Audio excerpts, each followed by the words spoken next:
T'Challa the Black Panther ran a pretty good leg of the Infinity Gauntlet relay race, but how many potential futures did Doctor Strange see where he just put that sucker on himself? We'll never know whether the heart-shaped herb would be enough to bolster T'Challa so that he could wield the Infinity Gauntlet in the MCU. But in the Marvel Universe, the Gauntlet has gotten around and been on more than one left hand. Thanks to the climax of the 2015 Secret Wars crossover event, T'Challa got a chance to be the man with the power glove.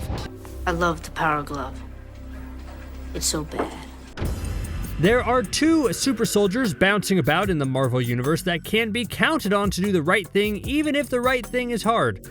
Especially if the right thing is hard, really.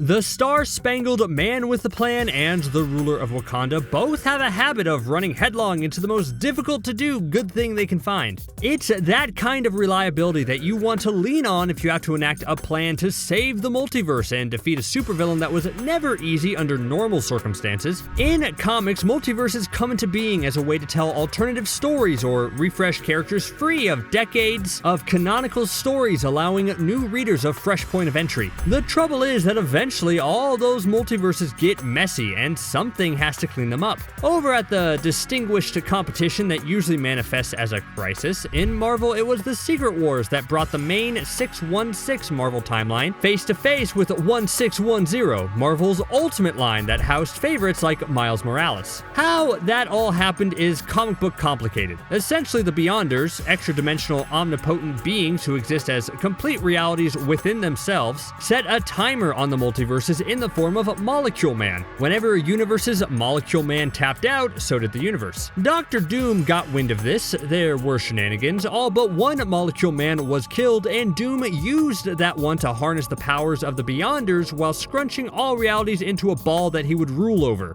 Rude. On Team Not Doctor Doom were members of the Illuminati, including Doctor Strange, Namor, Reed Richards, and the Black Panther. Already used to being the big brains behind reality-threatening events, they set about a plan, and Doctor Strange being dead wasn't going to stop them. Part of Doctor Strange's plan was to get the odd couple of Black Panther and Namor to find his Battleworld Sanctum Sanctorum. When the worlds came together, Strange found one of them that happened to bring with it all 6 gems to fill out an Infinity Gauntlet. Thinking that might come in handy, he stowed that away for safekeeping. There was a catch to the Infinity Gauntlet in the Battleworld. First, all the gems had to come from the same reality.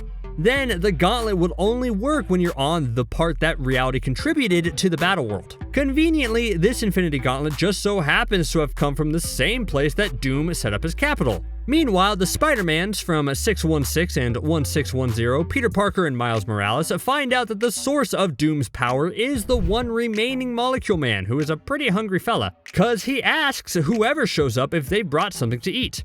Fortunately, Miles had a 3-week-old hamburger. Yay?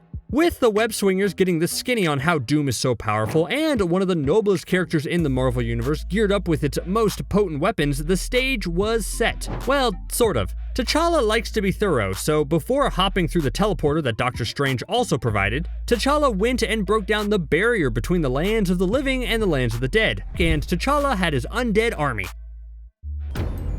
None of this is to say that Doom was having a walk in the park as God Emperor of the combined Marvel universes. The one we associate the most with the Infinity Gauntlet, Thanos, had shown up at Doom's door thinking that now might be a good time for a regime change, figuring that when he had supreme godlike power, he was revolutionary with his power and Doom was being sentimental trying to hold on to things. After reminding Thanos that he didn't have the gauntlet at the moment and didn't have godlike powers, Doom was able to dispatch the former big bad just in time for the revolution to begin. T'Challa and Namor sent in their undead army to overwhelm Dr. Doom's forces. Doom did a little bargaining, offering to restore Wakanda and Atlantis if Black Panther and Namor would just quit it already with the invasions. T'Challa stayed on mission, however, and blasted Doom out of existence. Good job, boys. Except, of course, that wasn't the end of it. You didn't think it was going to be that easy, did you?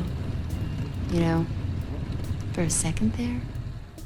Yeah, I kind of did.